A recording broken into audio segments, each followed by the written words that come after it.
Hello everyone, thanks for joining us on this edition of The Inside. I am Babli Jonathan. In this edition of the program, we're going to be taking an in-depth look at elections and democracy in the Republic of Cameroon, with the presidential election that will be organized in the country on the 7th of October 2018, with President Paul Biya seeking for a 7th term in office. We'll equally be taking a look at the Anglophone crisis that has continued deepening, with lives being lost almost on a daily basis. Stay with us and discover our guest in some few seconds. Our guest in this edition of the program is an expert in democracy.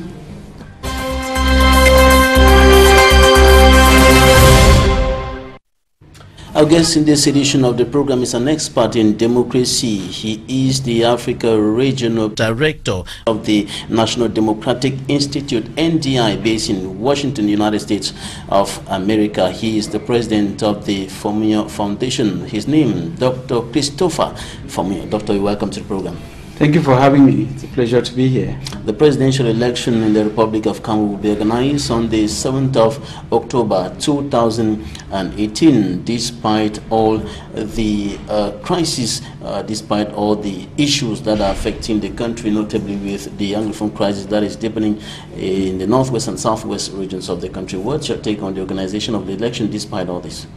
Well, sincerely speaking, if I were the one to make that decision, I would not have scheduled the elections while these crises were ongoing and while there was no process in place to assure the citizens that there was a way out of the crisis. I have seen many African countries where elections poorly conducted have exacerbated existing crises. I've also seen countries in which elections well organized in a better political environment have helped to promote peace and stability. And I'm really worried that in our case, we've taken the first option. I don't want to be a prophet of doom, but I'm skeptical that we will be able to pull off peaceful, meaningful polls in just 8 weeks' time. Especially in the two crisis-stricken northwest and southwest regions of the country, where Absolutely. Life has become practically a bitter pill, just too difficult to swallow for the population. It's more than a bitter pill. It's life is almost inexistent because there are villages that have been wiped out. There are populations that are now internally displaced, living in other regions of the country. There are people living in bushes and forests. There are people living as refugees in other countries. And you cannot, under those circumstances, go into those areas and ask people to come cast ballots. It's just as a practical matter, it just doesn't make sense. And I think it's going to be extremely difficult to make that happen. Difficult for officials of elections Cameroon to do their job, difficult for political parties to do campaigning, difficult for election observers to do their job.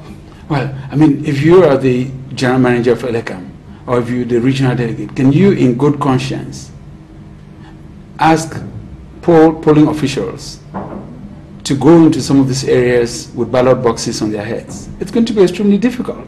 And so for me, it was important to first create a political environment where there was national dialogue and national consultation over these issues.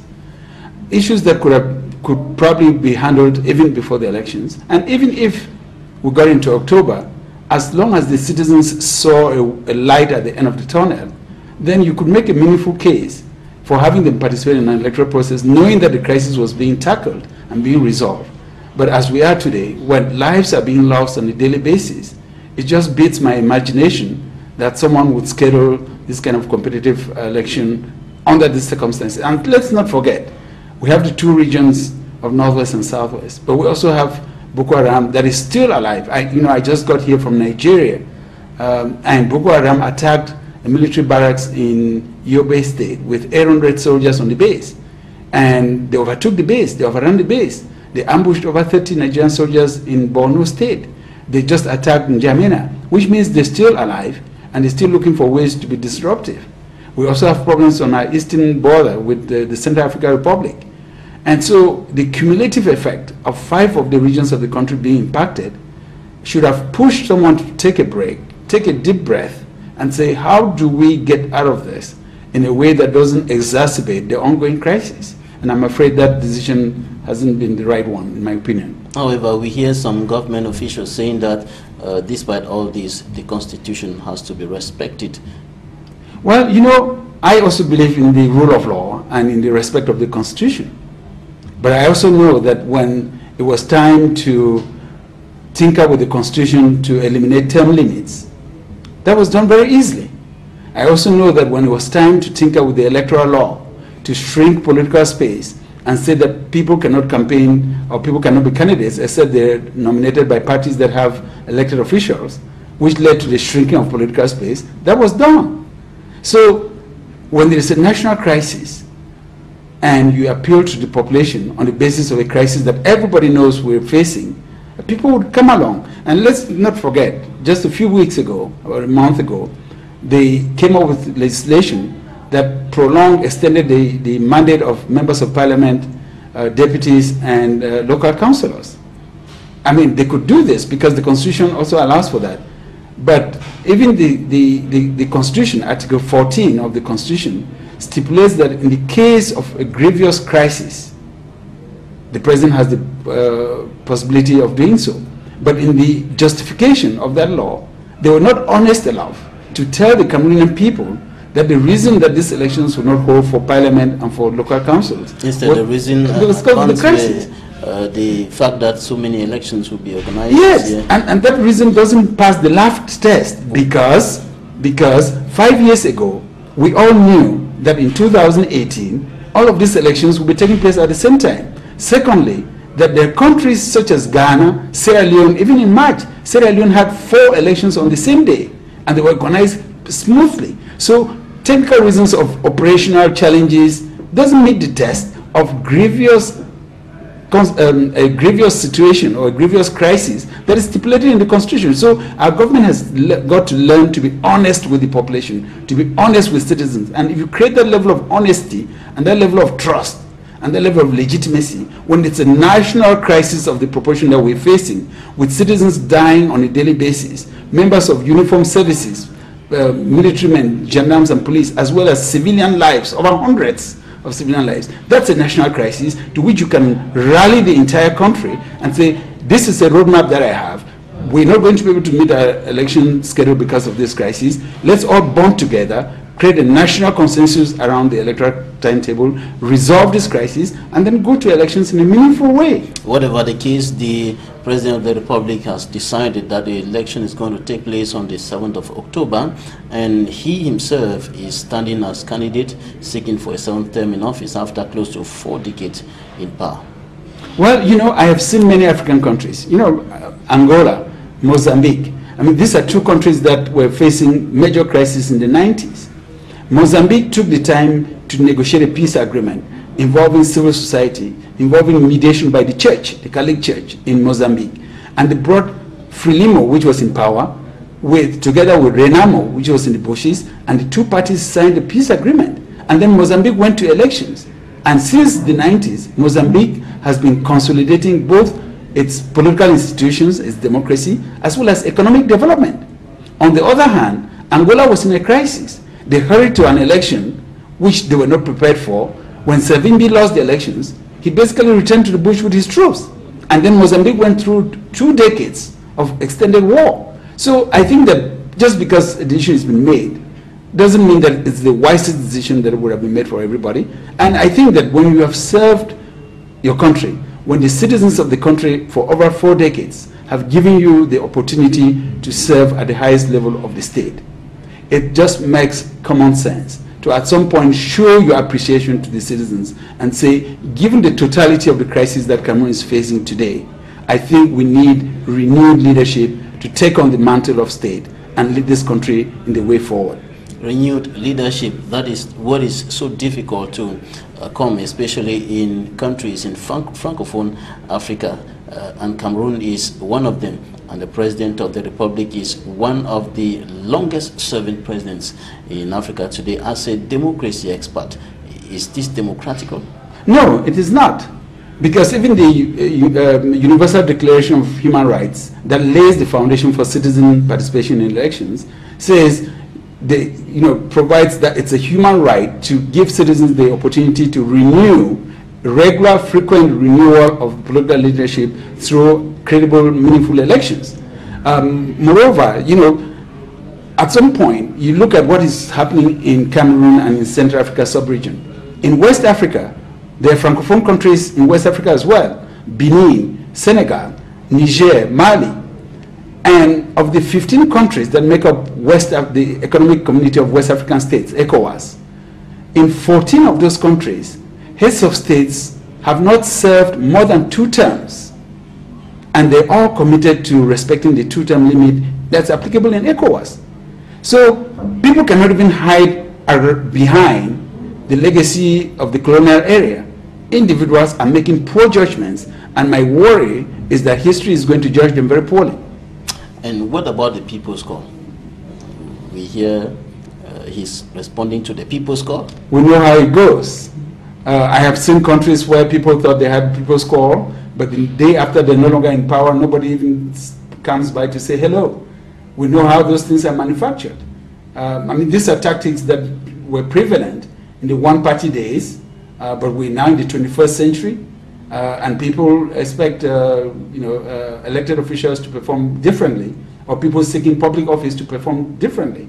I'm sure that they will soon tell us that they got a People's Call from the Northwest and Southwest regions, where people are suffering and have been in misery for the past 2 years, where lives are being lost on a daily basis. And would anybody believe that? And motions of support are coming from those areas. We know how it happens. We know how it happens. We know that even the ruling party has not been able to have a political meeting in any of those areas. And how does it happen? It just speaks to the fact that there is no honesty and sincerity in the way in which we're being governed. That people are still governing the country as if we're in the one-party days, whereas things have changed and the younger generation is aspiring to being governed differently. And that's what explains some of the revolt that you see in the younger generation of Cameroonians. Because they say things like that and they say this is not real and this is not true. And if the government that rules us is not able to tell the truth, why should we believe them on more important state issues? All right. Can anyone tell me that in any of these constituencies, in the Northwest and the Southwest, that people are not burying dead ones on a daily basis? Can anyone tell me that people are genuinely happy that people that have not showed up to sympathize with them, to show any compassion, would show up in a few weeks and ask for their votes? I don't believe that. And no one believes that, in my opinion. All right, Doctor, we're going to take a short break. Time for us to take a look at what the newspapers reported this week.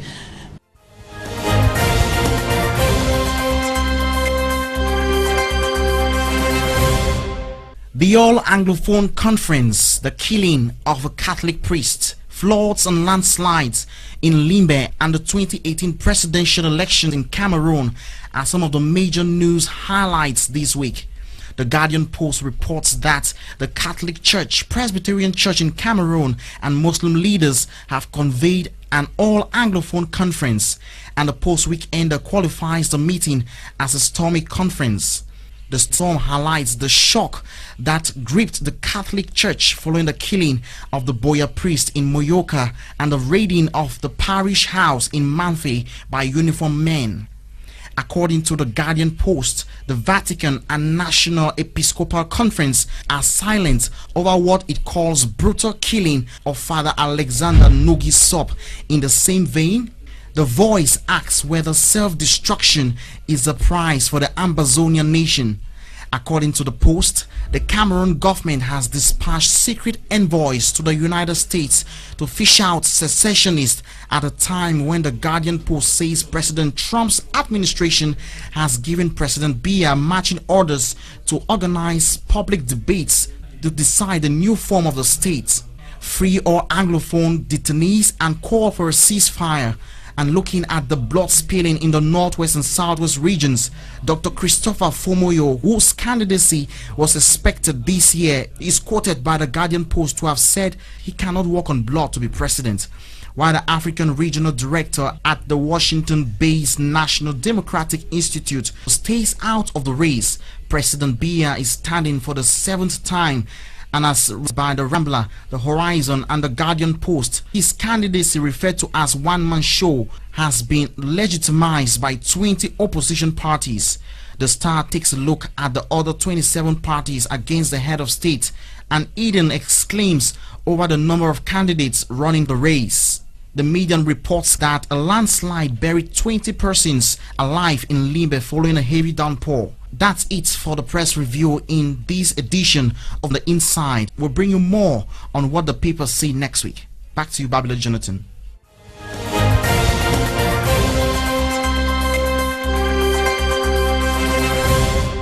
You must have heard, Doctor, that some 20 opposition political parties in Cameroon have decided to rally behind the President of the Republic, Paul Biya, including some opposition leaders who have been strongly criticizing his policies, like Jean de Momo of the PADEC party, and of course people like Isaac Feze. When you look at the opposition today in Cameroon, referred to as a fragmented opposition, can they produce any result? Well, I know some of those leaders you talked about, and I must say that it was stunning. It was stunning because the candidacy is closed on the 19th, and the very next day we got that bombshell. But I'll leave it to the population, because I think the population is giving them a fair share of their disappointment. You only have to watch what's being said on social media to get a sense that people are not as dumb as some politicians think. And that ultimately the population would judge them by their deeds, because the history of this country will not end on October 7th. It came like a bombshell, like you earlier indicated, because people were expecting the opposition to come together for a unique candidacy against the President of the Republic, Paul Biya, but rather we had this bombshell. Yeah, I think that the population expects if people are critical of opposition parties for not coming together, that should not be a reason for them to take actions that further undermine the opposition that they're criticizing. And also, over the years, if you've taken a stance and projected yourself in a certain light, I mean, your reputation goes to ruin once you contradict yourself so openly in a way that many of your friends and supporters and colleagues, professional colleagues, have a difficult time understanding. But I think, I leave it to history and I leave it to the population, and I know that people are not as dumb as some political leaders think. And what's your take on the reasons for this decision? We heard Barrister Jean de Momo saying that looking at the political landscape in Cameroon today, the opposition cannot win any election in this country. And so President Paul Biya is just going to win, and that's why they're standing behind him. Well, in life, you have to stand for something. You have to have principles. That's what makes your character. That's what makes your reputation. You cannot cut your nose to make your face look bright. And I think that could be very self-serving. All right, now we're going to talk about you. In 2004, your name featured in media reports, like one of the persons who was going to come up with a candidacy. And in 2011, the same thing. And of course, you were being presented as one of the serious challengers of President Paul Biya, but you did not show up on grounds that the playing field was not leveled. And this year, the same thing has occurred. Why? Well, I mean, to be very honest with you, in 2004, I was still very young. My kids were very young. 2011, there was quite some thought given to it. And after 2011, there was a lot more serious thinking given to the elections that will come up in 2011. I have to be very honest and say there was a lot of thinking, there was a lot of groundwork that was done. But when this crisis broke, the current Anglophone crisis broke in 2016, and seeing the way in which this crisis has been managed, seeing the lives that have been lost, knowing that hundreds of innocent civilians have been killed, over 110 servicemen and women have lost their lives. We have people now living in forests. We have old people sick and dying in forests that nobody's even accounting for because nobody has the statistics. We have close to 200,000 internally displaced Cameroonians. We have over 40,000 refugees. I, in good conscience, cannot see myself walking over these corpses, the corpses of these dead people, to go around canvassing for elections. My priority is for these killings to end. My priority is for this crisis to be resolved. My priority is to make sure that peace can return, people can return to a sense of normalcy in their homes, and then we can talk about politics and electoral office. I just could not, in good conscience, stomach the fact that I will walk over the blood of innocent lives and go into an election. You know, when I saw the list, the last list that the Minister of Defense published about soldiers that had to be buried, I looked through the list and I got the sense that every region in this country has buried someone related to this crisis. In some places, especially in the Northwest and the Southwest, they're burying people on a daily basis. We're going to be coming back to that in details in a very short while. Sure. Did you give a thought to seizing power, going for these elections, seizing power, and then standing now as the head of state to bring solutions to this crisis? I mean, what do you mean by going for elections, seizing power? Because seizing power takes away from an electoral process where the population votes for you as the elected official. Yes, I mean, did you think about going for elections, winning the elections, and then becoming the head of state, and then bringing solutions to this crisis? Well, when the crisis first broke, I was one of the first, personalities to issue a statement. The crisis broke in Boya. I mean, this iteration of the crisis broke on October 21st in Boya, when we saw lawyers being rough-handled, beaten by police and gendarmes, when we saw university students being dragged in mud, students shouting no violence, but being brutalized. And I was in Cape Verde at the time. And 2 days after that, 48 hours after that crisis broke, on October 23rd, 2016, I issued a declaration calling for calm, recognizing that the right to demonstrate is genuine, and also appealing to the forces of law and order not to brutalize ordinary citizens who were demonstrating peacefully. In that declaration, I also called on the head of state to issue a statement that would calm spirits down and reassure everybody that they had a voice to be heard. And that it has not happened. And since in the past 2 years, the crisis has deteriorated to the point where those kinds of calls don't matter. Those kinds of calls don't matter. And if the overall political environment... But if you were to become the president of the republic after the October 7th presidential election, you will now have a better position and power to take those decisions that you're highlighting now. As I said earlier, in life you have to stand for something. You have to show, people have to elect you as a leader because of what they've seen you do as a simple, ordinary citizen. And in good conscience, I could not walk over these dead bodies, these corpses, while the crises are still brewing, while people are still dying on a daily basis. Even today, as we speak, lives are being lost. We just got news of an Anglophone young lady who is drowned in Panama because she's trying to escape from this crisis, trying to escape to the United States. Those stories abound. I cannot, under those circumstances, think through an electoral process that would have any meaning. If the process were meaningful and credible, of course, we'll compete. We'll go out and we'll compete. But under these present circumstances, I think it's a wrong decision to do. And having come to the conclusion that it's a wrong decision, I cannot be complicit in putting my name forward. Because, by October 8th, the same individuals said, but you, of all people, should have known better. All right. Doctor, we take a look at interviews of the week right now. And when we come back, we'll get into the details of the Anglophone crisis, notably on our series on the way out of this crisis. Stay with us.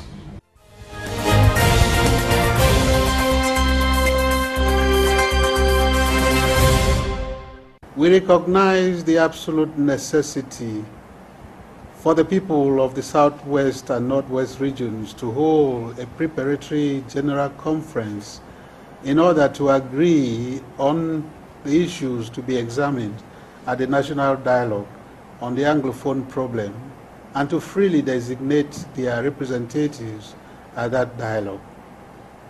Accepting our moral responsibility to promote peace and harmony among all God's children, we hereby freely take the initiative to constitute ourselves into a college of conveners for the purpose of summoning the required General Conference of the people of the Southwest and Northwest regions.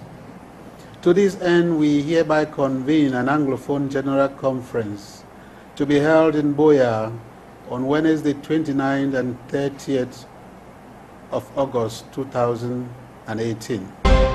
The Anglophone General Conference will be organized by a broad-based conference organizing committee comprising representatives of traditional and religious authorities, civil society leaders, professional associations, women's and youth groups, trade union organizations, etc. Participation in the conference will be open and limited to all Cameroonian citizens living in Cameroon or abroad who fall in one of the following two categories. Category 1, those whose ancestral origins are within one of the 13 divisions of the territory that today constitutes the Northwest and Southwest regions of Cameroon. And 2, those whose parents or grandparents, not having their ancestral origins in one of the 13 divisions of the Southwest and Northwest regions, settled permanently in this territory as at 1st October 1961. The governors of the Northwest and Southwest regions shall be invited to attend the Anglophone General Conference in person or through their designated representatives. We hereby designate Dr. Simon Munzu, a well-known civil society personality and former Assistant Secretary General of the United Nations, as spokesperson, advisor to the College of Conveners, and coordinator of the conference organizing committee. It's interesting, first of all, that the clergy of the Catholic Church, the Presbyterian Church in Cameroon, and the imams of the Northwest and Southwest have come with this proposal. But I must tell you that in my personal opinion, it's a very good proposal, but it's a proposal that will never work. Why would it not work? It will not work because the government will not authorize Anglophones to come together to discuss their problem. That would never happen. No government, this government will not. We pray the government of Cameroon to create favorable conditions for the participation of all qualified individuals in the Anglophone General Conference by discontinuing all criminal proceedings and ordering the release of all persons currently detained in connection with the Anglophone crisis, as well as facilitating the return of persons who have been internally or externally displaced as a result of the Anglophone crisis since October 2016, including those on exile and refugees. People in Buea are now living in total panic and fear. There is tension in the air. You can smell tension in the air of Buea. We call upon the government of Cameroon and the various armed groups that now operate throughout the territory of the Northwest and Southwest regions to declare an immediate end to military hostilities in these two regions and thus create favorable conditions for finding a peaceful and lasting solution to the Anglophone problem. A ceasefire will bring calmness in our environment and peace will return to our land because everybody will be able to express his or herself as concerns the crisis. We need to go down on our knees and ask for peace. If we can put in the word, put the word into practice, then I believe our God will surely answer us. We have the opportunity to discuss the situation of our brothers and sisters in the Northwest and Southwest regions of the country, to pray for them, for peace, to pray for peace generally in our nation, Cameroon, and to pray also for the leadership of our country. The moderator asks us to end this week of prayer with a compassionate donation, which the churches are taking very seriously. I feel terribly bad for our traditional authorities to have been abducted. I insist they must meet up with their fiscal responsibility with the council. Secondly, they must have an undertaking with the council to avert themselves from such occurrences in future. I must say that I am particularly shocked that in a country which professes to be a state of law, actions like this are taken and nothing is being said about it. When I say nothing is being said, I mean nothing is being said by the state. I must say that as a lawyer, the action which the municipal authorities, the mayor and his courts are taking, the action is completely illegal. It is wrong for anyone to go and shut up another person's business premises for the reasons which they are advancing. You know, these are private businesses, and so they don't have really any fixed rule as to when they should open, when they should close, whether they can decide to open every day of the month, or whether they should never be ill. I feel terribly bad that all the questions pertaining to the happenings in the municipality and the division are all pointing at me. For the elites, I can't remember the last time I saw an elite here. But if it were to come and crucify a KMER, or to come and present surrogates to hold positions in the party, to deceive the head of state that they love him and they love the party, they would have been champions. Unfortunately, all of them are refugees now in Yaoundé and in Douala. We were there struggling to remove water from our houses because of flood. When we heard about the landslide now, we rushed to the site to see what was going on. We discovered that the house that has been attacked was having 3 persons, the father and 2 other kids. We discovered a beer man, one beer person who went also to rescue them. But he was taken by the mob, so we first of all rescued him and they took him to the military hospital in the Manaube. Now while other people were there, the population, many of them were digging. Even me, I was there, I was one of the rescue, we were digging. So the landslide again, this one now, this time this thing was very heavy. And about 40 persons were there, struggling to, looking for where we can see the corpse, because it was only corpse, because it made about 5 minutes since we were looking for the father and the 2 children. Problem of the flood, landslide in Limbe, it is not new. Your electorate, they don't want to be disciplined. They don't want to respect measures taken by the administration. That is the consequences. I think that the councils, the city council, they are not in a position to handle this situation on their own. We have experienced high tides that we have never seen before. And all this blame goes to the construction that was done at the entrance into Pont de Bois. The bridge was constructed at a very low altitude. For the past 12 years that we have been in this quarter, we have not experienced such a situation like this. It is terrible. The government has to do something. Even the gutters are blocked. This water level has come up, and this is due to the poor constructions of gutters, water channels that we have, and equally the poor town planning that we have. And this thing that is coming now, this water that is coming with so much of debris.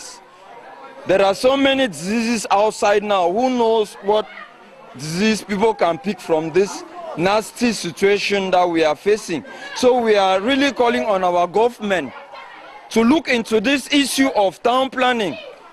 This new vision for which CIB is proposing for Cameroonians, that the university should be the center for learning, but the center for innovation. Look at the musicians that we have in Cameroon, performing arts. We are amazing, but we don't teach them performing arts. We don't teach them those things, and Cameroonians are making big time all over the world. So this one want to focus on that. We start training those kids in science, technology, engineering, and some math, so that by the time they get to the university, at the time they are 17 years or 18 years, my goodness, those kids will blow this country, will blow the world. Even the toothpaste that we are using, they sand in toothpaste. So we didn't know.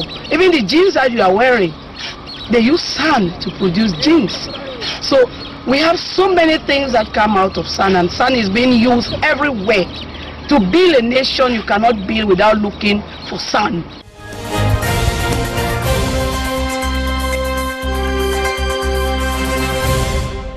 Looking at what has been proposed this far as solutions to this crisis, dialogue and so on, nothing seems to be working. According to you, where is the door out? Well, I think we require political will at the topmost level. Initially, when some of us called for dialogue, nobody listened.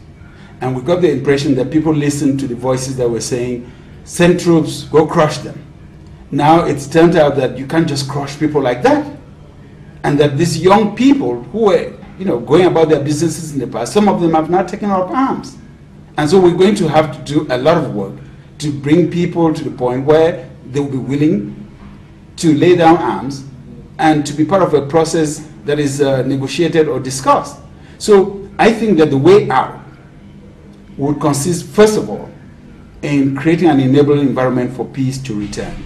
Stop the killings, stop the shootings, stop the deployments. Because even when you deploy troops with weapons into an environment where they have only two choices, either kill or be killed, lives are going to be lost on both sides.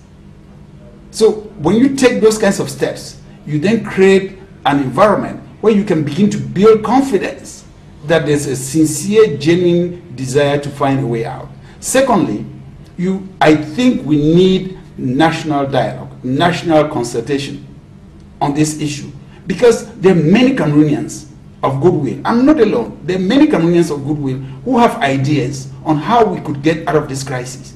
Who do they want? Who do you think I could take those ideas to today if I had those ideas? If I had a roadmap, where could I take them to? But if you create a national consultation on the crisis, and don't camouflage, don't give the Bilingualism Commission responsibility that is not theirs, have a national dialogue on the political issue that everyone knows is a crisis for the country. Then many of us who have ideas will come to the table knowing that if we table our ideas, people would incorporate those ideas into their thinking. And the recommendations that will come out of that kind of working group at the national level would be ideas that can help this country get out of this crisis. We have to sit down and talk, because you cannot tell people that no, don't stay attached to the colonial past. Leave that behind you. And then the same people tell you, okay, we will leave our colonial past, but let's sit down and collectively determine the way forward. And you say, no, you won't sit down with them. I mean, you either have your cake, you can have your cake and eat it. And we have to be very honest with people. We have to be very honest with the population and tell them what it is we want. Do we want them to stick to their colonial past, or do we want to all sit together and recraft the way forward? Some have been calling for national dialogue, but calling for a national dialogue that will include the Anglophone crisis and other problems affecting the nation. Well, last year, governance is an ongoing process. Last year, I remember granting an interview to one of the newspapers, and I laid out at that time some ideas on how a national dialogue, a national consultation could take place in this country. The Anglophone problem has its specificities. You cannot merge that and overshadow that with other crises that people have. Nothing prevents us from having part one dialogue to focus solely on the Anglophone crisis, and a part two dialogue to focus on other governance issues that Cameroonians have. That's the process of governing.